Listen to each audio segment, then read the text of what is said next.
What's going on, ladies and gentlemen? It's JDog1302 signing in again today. I hope you guys are having a fabulous day, because I am. You know why? Because I just got done watching Deadpool and Wolverine, dude.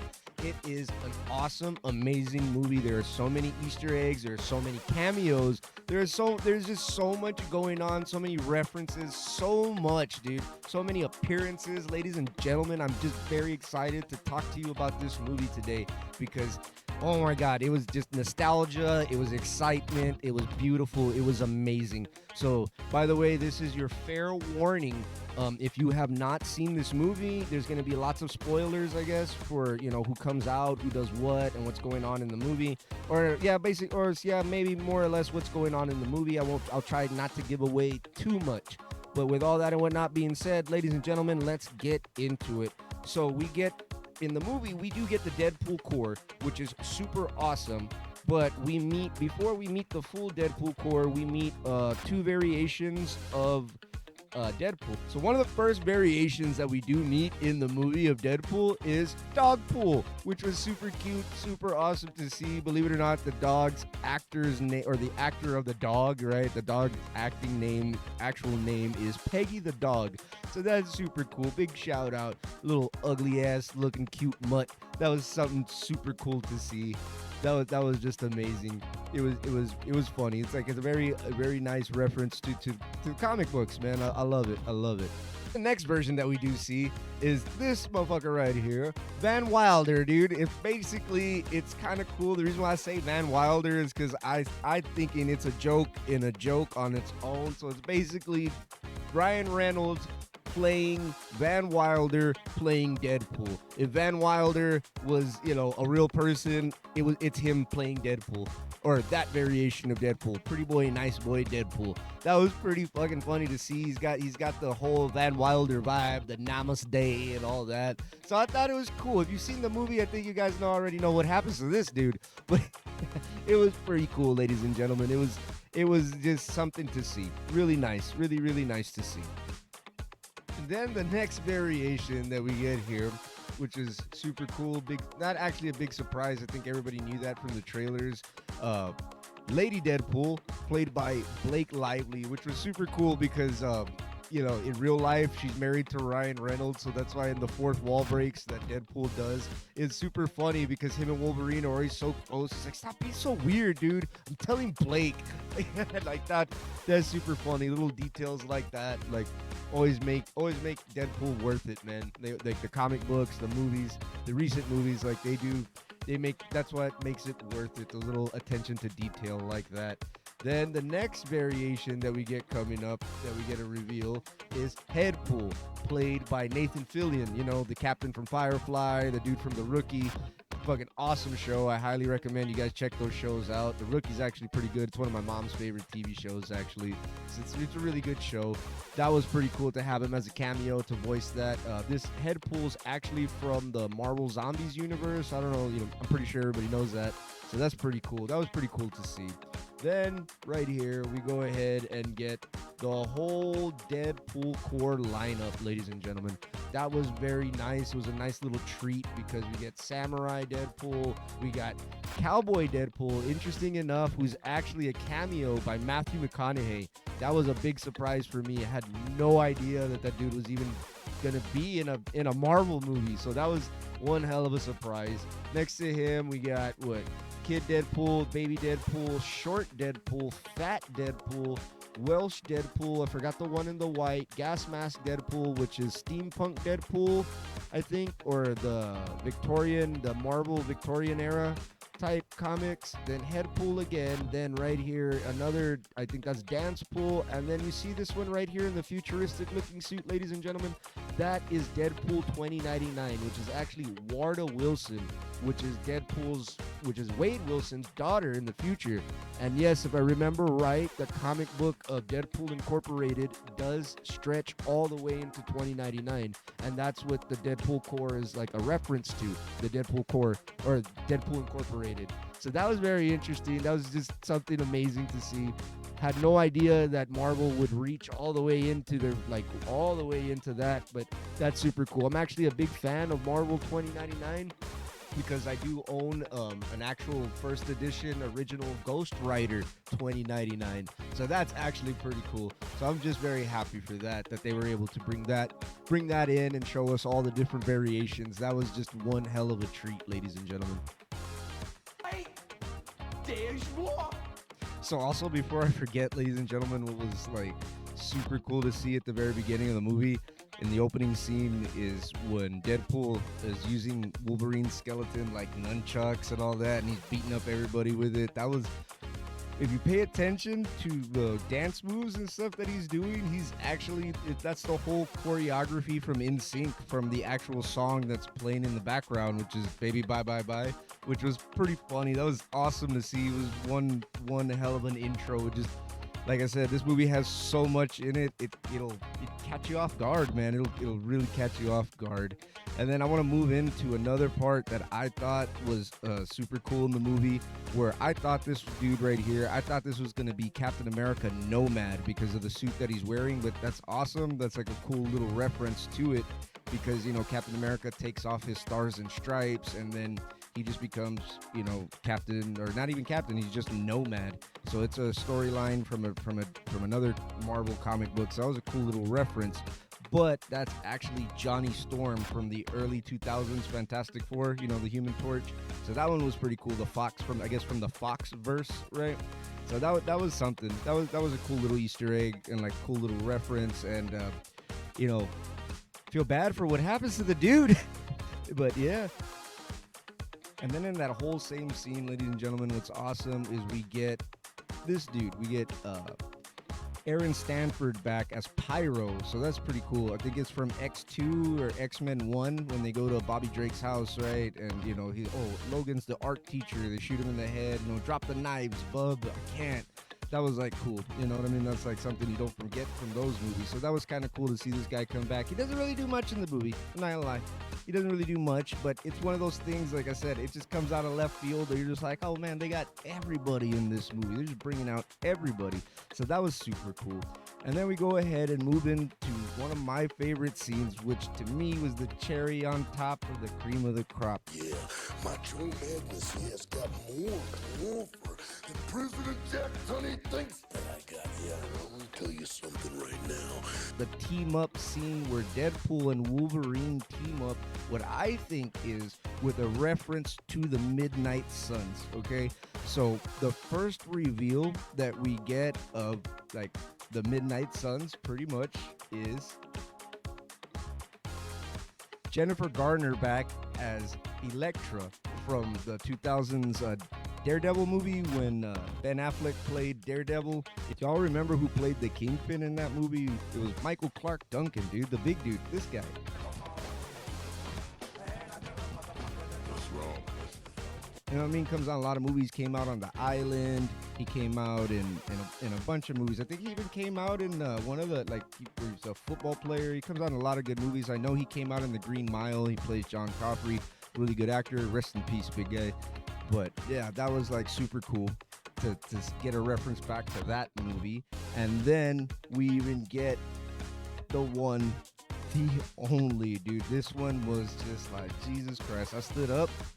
I was like, oh my God. We get Wesley Snipes, dude, back as Blade, man. That was super cool to see, because at first I thought it was going to be Mahershala Ali from, you know, when the Eternals came out with Dane Whitman. So, because there's a lot of rumors that he was going to be, you know, Blade. So I thought it was going to be him in this movie. But no, they come back with original Blade, dude. Like, that's super cool. And like he says in the movie, there's only been one Blade. There's only going to be one Blade. So I don't think he's going to let that go, ladies and gentlemen. And it's super cool. It was just super cool to see him. He even says the line from the movie, from the, you know, the iconic line. I'll just go ahead and let Wesley Snipes say it, because he's a lot fucking cooler than I am. So I'll just go ahead and let him say it. Motherfuckers are always trying to ice skate uphill. And then another big reveal that we get is Channing Tatum as Gambit, which was super cool because it's a whole thing. I like the suit. I dig the suit. It reminds me of the animated X-Men. It reminds me of the comic books. It's really cool. So that's pretty cool. I heard that Channing Tatum was going to play Gambit in a movie. I thought he was going to get his own movie, but I didn't know that he was going to be in Deadpool and Wolverine. So that's pretty cool. But let me know in the comment section down below, ladies and gentlemen, if you guys would like to see a Gambit, if Marvel to make a Gambit movie like with Channing Tatum, because he does pretty good. He's got the Creole accent and everything, and it goes with him. But that would be a pretty cool storyline to see, I think, because, you know, the Guild of Thieves, the Guild of Assassins. I don't know if y'all remember that episode from the animated series, from X-Men, the animated series from the 90s. So that one was pretty cool. That would be a cool movie. It's a pretty good idea, I'm just saying. But that was really nice to see. It was really good. And then when they all stand together, that is just something. So that's why I think it was just like a little reference to Midnight Suns. So that was pretty cool. I dig it. I love it.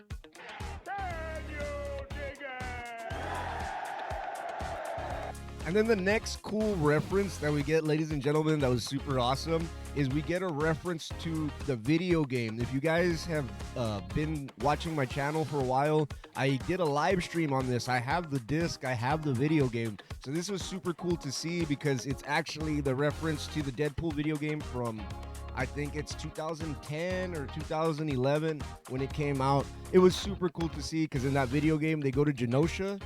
And then they're after Mr. Sinister, and they have to use a broken sentinel leg to fly from one part of the island to another while they're chasing Mr. Sinister. So that was pretty cool. That game is actually really good, but it's actually super annoying at the same time too. But it's a really cool game. I don't know if you guys have seen my gameplay. You know what? I'll just go ahead and put a clip from one of my live streams when I live streamed this game.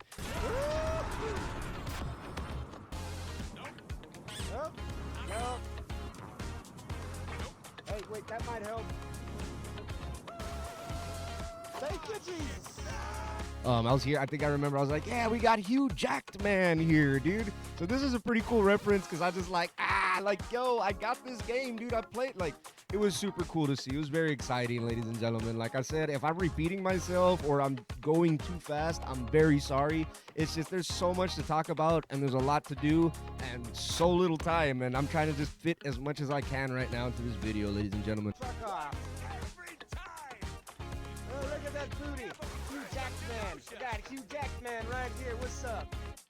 Then we get a cool little pop-up cameo from Azazel. He just pops up, literally just pops in and out. And then I guess at the end, fight scene 2, he does come out. But this was cool. I forgot which one this was. But it's the one with Kevin Bacon, Michael Fassbender, and what's the other dude's name? The young Professor X, the Scottish-Irish dude. Forgot his name, man. Came out in Dune. He came out in the TV series. He didn't come out in the movie, but he was in the TV series back in the 90s. I think it was on the Sci-Fi Channel. What the fuck is his name?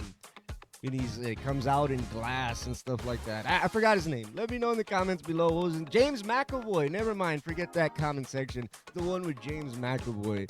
So that was a cool little thing to see there. You know what I'm talking about? That's something, I'll tell you, man. That's something. I really enjoyed the skeleton as well because... Oh, that sounds wrong. I really enjoyed the skeleton. No, I really enjoyed the little skeleton reference here because I think this is from the new X-Men or something like that when him and Nightcrawler have to... It's a reference to it, okay? I know this is from the Logan movie, Old Man Logan. I know that. But the skeleton, the way it is, just reminds me of... I think it's the new X-Men or something like that, where Nightcrawler and him, they bamf into the sun or around the sun because they got to kill a mother mold. And then they go in, they do their thing, and then Wolverine's skeleton is stuck on the sun for the longest time. That was super cool. Well, obviously they bring him back. They get his, I don't know how the fuck they do it, but it's billions of years in the future. The phalanx have taken over and humanity's living in a zoo. That just what that skeleton reminded me of. I know that that's from Logan. I know that that's from the movie. But just that particular skeleton for me was a reference to that storyline. But I think it's the new X-Men or something like that. But that one was really cool to see, ladies and gentlemen. Yet again, like I said, there's just so much going on in this movie. I'm sorry if I'm talking very fast or if I'm moving too fast, but I'm running out of time to finish this video before people think I copied people. You know what I'm saying? So yeah, that's pretty cool. That's just another little cool reference that we get there. Then we get the Captain America shield. Well, the fake Captain America shield. I remember. I think this was from Iron Man 2, right? I think it is Iron Man 2 or 1. No, it is 2. When he's getting palladium poisoning or some shit like that, right? And he has to make a machine to make a new element or something like that. Or is it part 3? I think it's part 3, right? And he uses the shield. Phil Coulson's like, and this? What's up with this? And everybody's like, oh, it's Captain America. No, I think it is Iron Man 1. I think it is Iron Man 1 if I remember right. Let me know in the comment section what Iron Man movie you remember seeing this shield in. Because I do remember seeing it in an Iron Man movie, and he uses it to prop up something. I think it is the 2008 Iron Man 1. But let me know in the comment section down below, ladies and gentlemen. That would be much appreciated. Then in the background, we got the Peter Parker helmet from Stark Expo. I know that one is from Iron Man 3, or no, Iron Man 2, the one with, what's his name? Fucking Mickey Rourke, dude. Oh, that's right. Mickey Rourke was in the Marvel Universe. I almost forgot about that, ladies and gentlemen. That's right. He was Whiplash. So that's the one when the Hammer Industries. Hey, good job, kid. Kapow! Like, fuck yeah, that was something cool. That was super cool to see, ladies and gentlemen. And if I think right, I could be reaching here. I think I'm reaching, but I think this whole scene that's going on is like a little play on the pursuit of happiness. We're standing up now, and then like aim for the middle. You'll never miss. Like I think that's a reference to the pursuit of happiness. I could be wrong. Let me know if I'm right or wrong, ladies and gentlemen. And then the whole movie, like I said, ladies and gentlemen, it's just reveal after reveal after reference after Easter egg. There's so much going on, ladies and gentlemen. So this is what's super cool. We get Tyler Mane back as Sabretooth from the original from X-Men 1. That was super cool. There is a fight that happens. It's really good. That's all I'm gonna say. This was super cool to see. And then, like I said, another thing that I said, the cream of the crop, bro. Get some. This was something amazing to see, but I was a little bit disappointed. But I think I know why he turned down the movie, maybe. We get the Vinnie Jones version of Juggernaut, dude. From, I'm the Juggernaut, bitch. Can I put that clip? I hope I can put the clip without getting in trouble. I'll just go ahead and put it right here. Don't you know who I am? I'm the Juggernaut, bitch! Ladies and gentlemen. But unfortunately, though, that is not Vinnie Jones playing the Juggernaut. It's actually Aaron W. Reed replacing him as the Juggernaut, because apparently he turned down this movie for another movie, and I think I know which one it was, and I think it's the Jason Mewes movie, from Jay and Silent Bob. I think it's The Method in the Madness. That movie is insane. It's pretty cool. I got to do a video on that movie one day, because that movie's actually pretty hilarious. It's insane. But this was super cool to see, to get a reference back to Vinnie Jones' version of the Juggernaut. That was super awesome to see. And like I said, I'm sorry if I'm repeating myself, ladies and gentlemen, but I got to pick this up double time because I'm running out of time. So, yeah. Another thing that I caught while watching the movie was this part. That's pretty cool when Wesley Snipes' Blade busts out this rocket launcher. It's more of a... I think that's what do they call those? Yeah, it's not an RPG. It's a thing that does damage. All right, that's all I'm gonna say. It does a lot of damage. That's all I'm gonna say. But I thought this was a reference to Thomas Jane Punisher. But in my mind, what I'm thinking is this is a reference to the Ray Stevenson version from Punisher Warzone. I actually did a movie review video on this one. So I thought that was, so in my mind, I'm thinking this is the Ray Stevenson version. The reason why I'm thinking of it is because when he shoots it, it hits a dude just like the movie and it blows the dude up. Dude's doing parkour. right? And then like when he does the flip, he just shoom, fucking hits him with it. So that's to me. I don't know if it's a reference to Thomas Jane or maybe just in general, all 4 or 5 versions of the Punishers. Because I know Dolph Lundgren also played a version of the Punisher. Do y'all remember that? That was like back in the 80s or the 90s. And they do say it in the movie. There's been like 5 of them. But in my mind, I'm thinking Ray Stevenson from the Marvel Knights, Punisher Warzone. Like, that was super cool to see because that was just something that, like I said, there's a lot of things that come out in this movie that'll get you out of left field because if you really like see a lot of Marvel, a lot of stuff, a lot of content of Marvel media, you can draw parallels to pretty much anything that you watch. So that was super cool. So rest in peace, Ray Stevenson. I think he did a pretty good job as the Punisher. The Punisher Warzone is actually one of my favorite versions of the Punisher. So if you guys have been here for a while, that was actually one of my first videos that I did talking about that movie. What's her name comes out too? Julie Benz. She comes out in that movie. It's a really good movie. Also, let's get to the part where I think we all really wanted to see this movie because of the different variations of Wolverine.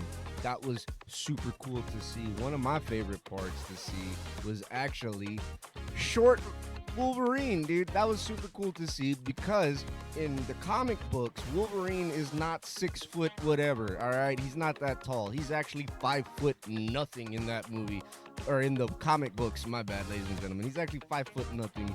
So that's pretty cool. That was super cool to see. Finally, they gave us short dudes a chance, ladies and gentlemen. I dig it. So that was cool.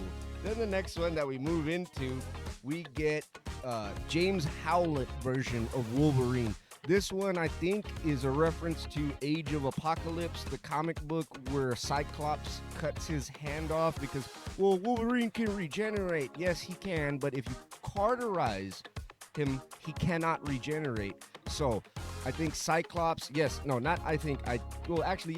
Cyclops's I-beams can actually cut through adamantium, and they can, do that and cauterize and do all that. So that's why Logan right here, or James Howlett here, is missing his arm and can't regenerate because Cyclops cut it off. So that was that. Like, just these references, they keep coming left and right, and it's so cool. All right, and then we get another big reference to the Todd McFarlane Hulk versus Wolverine. Okay, we got the brown and yellow suit, and yes, ladies and gentlemen, he does do the thing. I don't know if you remember the comic book cover where he goes schnick, and then he's got it out, and then you can see the Hulk's reflection in the claws. That was really cool to see. It was really good, and big shout out to my friend Daniel Rodriguez, who is the singer for Red Hour. Big shout out, brother, for reminding me of that because I almost forgot about that. So, big shout out for that. And then, ladies and gentlemen, we're going to go ahead and move in to the next scene where I think we all collectively thought, fuck yeah. Like, if we're going to replace Hugh Jackman, if we're going to replace him, I hope not because he's the one, the only, but, he's getting up there. If we have to replace him, that's the man to do it. Henry Cavill as Wolverine, ladies and gentlemen. This was the super coolest part for me. And then, like Deadpool says in the movie, it just feels right. Cavalrine. That was super cool to see. I dig it. I love it so much. It was awesome. Like, oh man. And then the part that really sold it much more for me was this right here, where he does the from Mission Impossible. He loads up his arms before he goes to Hook City. He loads up his arms, and then he goes schnick, schnick. That was super cool, ladies and gentlemen. I really dig it. Like, that was just like, oh, yeah, get some. And like, and I'm sorry, ladies and gentlemen, if I'm very excited. I sound very excited because this movie just has so much to offer. It has so many great things. It's amazing. It's amazing. But yes, ladies and gentlemen, that's just Oh man, that's all I wanted to talk about. That's all I really wanted to say too, ladies and gentlemen. So also, if I'm wrong or if I've missed anything, let me know in the comment section down below if I've missed anything or if I forgot something or if I skipped something. But ladies and gentlemen, thank you all so much for tuning in and being very patient and waiting for this video. I really appreciate it. It's been JDog1302 signing out today. I hope you guys have a fabulous day and peace.